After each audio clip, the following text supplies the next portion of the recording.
नमस्कार साथियों, मैं प्रमोद उपाध्याय बाल विद्या मंदिर senior secondary school Tripura Nagaur के ई लर्निंग पोर्टल पर आपका हार्दिक स्वागत करता हूं। पिछले वीडियो में मैंने कक्षा 7 विषय हिंदी अध्याय 11 रहीम के दोहे, जो कि 3 दोहे मैंने पढ़ाए थे। जैसे ये एक पहला दोहा, ये दूसरा और ये तीसरा। आज के वीडियो में अपन लेते हैं चौथा और 5वां दोहा। ये दोहे रहीम जी द्वारा लिखे हुए हैं। इसमें पहले दोहे के अंदर बताया था कि भाई जो मित्रता की महत्ता किस प्रकार की होनी चाहिए, यानी मित्र का महत्व के बारे में इस दोहे के अंदर बताया गया है। दूसरे दोहे के अंदर हमने बताया था कि किस प्रकार मछली और जल का आपस में प्रेम होता है, तो उसी प्रकार मानव के अंदर प्रेम रहना चाहिए। तीसरे दोहे में रहीम जी ने बताया कि जिस प्रकार पेड़ पौधे अपना फल स्वयं नहीं खाते हैं, तालाब स्वयं अपना पानी नहीं पीता है, उसी प्रकार जो सज्जन लोग होते हैं वो धन इकट्ठा किस लिए करते हैं? दूसरों के हित के लिए, दूसरों के कार्यों के लिए वह धन इकट्ठा करते हैं। अब यहाँ पर अपन चौथा जो रहीम जी का दोहा है आज के वीडियो में बताते हैं कि थोते बादर क्वार के ज्यों रहीम गैरात। थोते बादर क्वार के, यहाँ पर बादर क्वार के का मतलब है क्वार। क्वार का मतलब होता है जो एक महीना आता है अश्वनी जिसको कहा जाता है, और वो महीना सितंबर अक्टूबर का महीना होता है। तो सितंबर अक्टूबर में क्वार आते हैं। तो थोते बादर क्वार के ज्यों रहीम गैरात। रहीम कहते हैं कि जिस प्रकार जो सितंबर अक्टूबर के महीने में जो आकाश में बादल छाते हैं, तो वो केवल गरजते हैं, बरसते नहीं है। थोते यानी खाली होना। थोते बादर यानी बादल, खाली बादल जो सितंबर अक्टूबर के महीने में आते हैं, जो रहीम गैरात है। रहीम जी के अनुसार रहीम जी कहते हैं कि वह जो गहराते रहते हैं, उमड़ते घुमड़ते रहते हैं, वो केवल गरजते हैं, बरसते नहीं हैं। धनी पुरुष निर्धन भये करे पासली बात। जिस प्रकार से थोते बादल जो हैं सितंबर अक्टूबर के महीने में आते हैं, गहराते हैं, उमड़ घुमड़ करते हैं, लेकिन गरजते भी हैं, लेकिन वो बरसते नहीं हैं। तो उसी प्रकार से धनी पुरुष निर्धन भये, अगर जो धनवान व्यक्ति होता है वो निर्धन हो जाता है, करे पासली बात, लेकिन फिर भी वो धनवानी के समय, यानी जब वो धनवान था उस समय की बातें वर्तमान में करता रहता है। तो इसी तरीके से बताया है कि जिस प्रकार से थोते बादल जो हैं, खाली बादल जो हैं, गरजते हैं, बरसते नहीं हैं, उसी प्रकार से जो धनी पुरुष हैं वो निर्धन हो जाते हैं, तब भी वह अपने घमंड के कारण, अपने अहंकार के कारण, जो उनके पास धन था, उसका जो अहंकार था, जो उसका अभिमान था, उसके कारण वह निर्धनता से भरी बातें नहीं करते हैं, वो धनी से भरी हुई बातें करते हैं। यानी एक घमंड टाइप बातें करते हैं, यानी पाछली बात, यानी जो पीछे का जो समय था, जब वो धनवान था, बीता हुआ जो समय जो उनका धनवान के रूप में था, लेकिन अब वो निर्धन हो गया, तो निर्धनता की बातें ना करके वह धनवान जब जिस समय था उस समय की वो बातें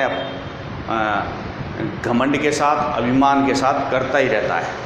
यानी पाछली बात, यानी पीछे की बात नहीं, यानी धनवान जब व्यक्ति था उस समय की बातें वो करता रहता है। तो वही बताया कि धनवान व्यक्ति चाहे कितना भी निर्धन हो जाए, लेकिन वह धनवान के समय की बातें ही करता रहेगा। 5वां दोहा है, धरती की सी रीत है शीत धाम ओ में, जैसी परे सो सही रहे त्यों रहीम यह दया। यानी इसमें रहीम जी बता रहे हैं कि धरती की सी रीत है, यानी धरती जो है उसकी एक दिनचर्या है कि शीत धाम ओ में है, यानी धरती माता जो हमेशा सर्दी घाम और मेया, शीत घाम और मेया यानी सर्दी गर्मी यानी धूप और बरसात सबको सहन करती है। तो धरती की सी रीत है, ये धरती की रीत है, ये धरती के लिए एक स्वभाव है कि वह सर्दी धूप और बरसात को चाहे कितनी भी तेज़ बारिश आ जाए, चाहे कितनी तेज़ धूप पड़ जाए, चाहे कितनी ज़्यादा ठंड पड़े, लेकिन वो सबको सहन करती रहती है अपनी धरती माता। तो उसी प्रकार से जैसी परे सो सह रहे, यानी धरती के बारे में कहा गया कि जैसी परे यानी जिस प्रकार से भी वो धरती माता के ऊपर जो सर्दी है धूप है बरसात है, जैसी परे सो सह ही रहे यानी सहती है। धरती माता क्या करती है, उन सबको अपने स्वभाव के कारण, क्योंकि उसका स्वभाव कैसा है, सहनशील स्वभाव है, तो इस धरती माता के सहनशील स्वभाव के कारण वह सर्दी धूप और बरसात को हमेशा कैसी भी प्रकार की धूप हो, कैसी भी प्रकार की बरसात हो, तेज़ हो या ज़्यादा हो, ठंड ज़्यादा हो या कम हो, सभी को वह सहती रहती है अपनी सहनशीलता के गुण के कारण। त्यों रहीम ये दह, यानी रहीम जी कहते हैं कि उसी प्रकार जो मानव का शरीर है, उसी प्रकार मानव का शरीर भी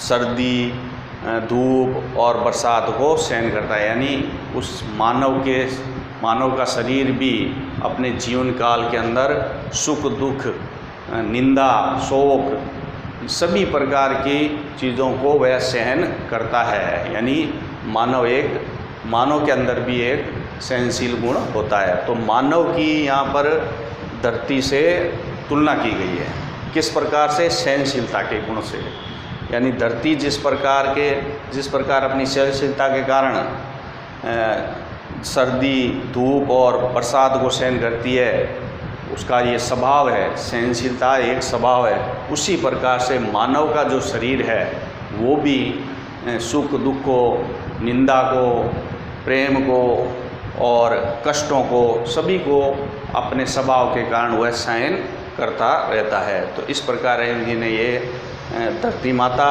और मानव के शरीर की तुलना की है इसमें। तो इस प्रकार से ये 5 दोहे हैं रहीम जी के, उसको आप नोटबुक में नोट करेंगे।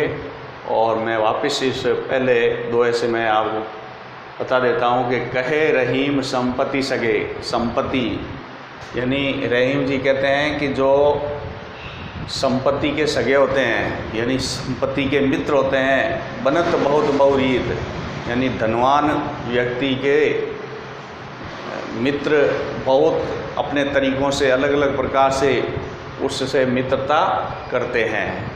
वो किस कारण से करते हैं, क्योंकि उसके पास धन होता है तो वह धन से मित्रता करते हैं, धनवान व्यक्ति से मित्रता नहीं करते हैं, वह उसके धन से मित्रता करते हैं और वह अलग अलग प्रकार से रीति से अलग अलग तरीके से वो मित्रता करते हैं।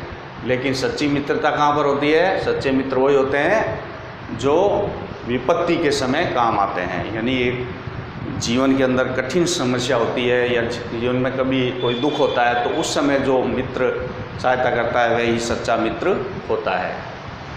दूसरे में बताया कि जाल परे जल जात बही तज मीनन को मोआ, रहीमन मछली नीर को तव न छाड़त छोय, यानी जिस प्रकार जल पर जाल बिछाया जाता है मछली पकड़ने के लिए, तो जाल जैसे ही जल पर पड़ता है तो जल क्या होता है, उस स्थान से हट जाता है, यानी उस स्थान से वह बह जाता है, दूर हो जाता है और वह मछली का मोह भी छोड़ देता है।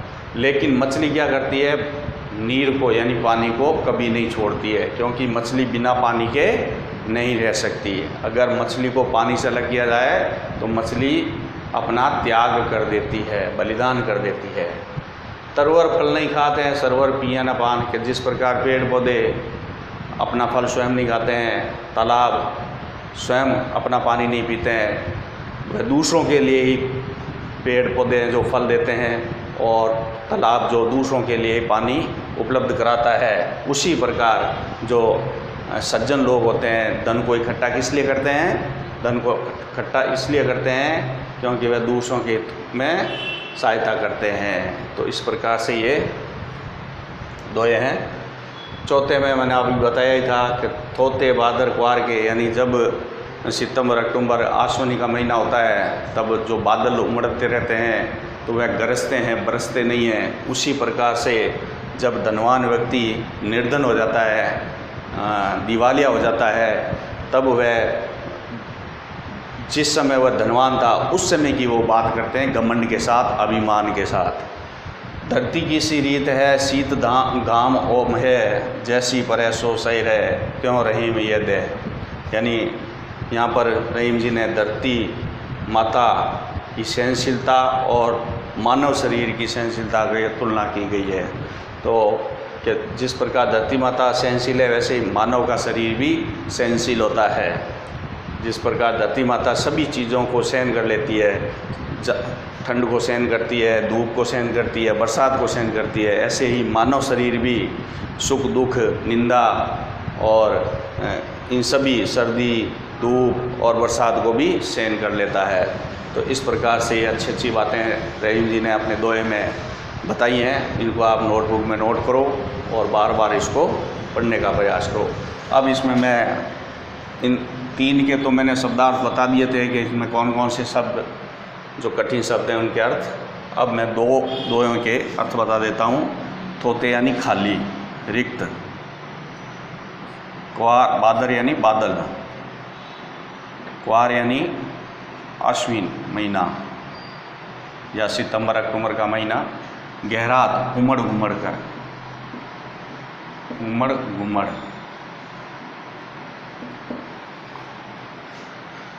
धनी यानी धनवान, निर्धन यानी निर्धनता, गरीब।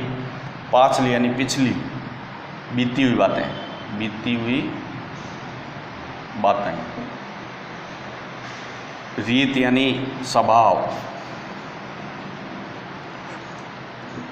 शीत यानी सर्दी और घाम, घाम यानी धूप। में यानी बरसात। ठीक है। जैसी परे यानी जिस प्रकार से भी पड़े। सह्यरे, सह्यरे यानी सहना, सहना। त्यों उसी प्रकार।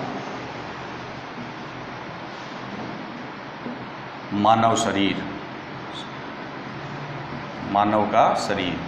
तो इस तरीके से ये कठिन शब्द हैं जिनको आप कॉपी में नोट कर लेंगे।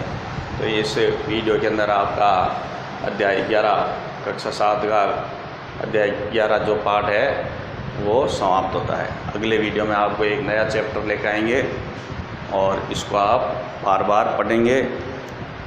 धन्यवाद।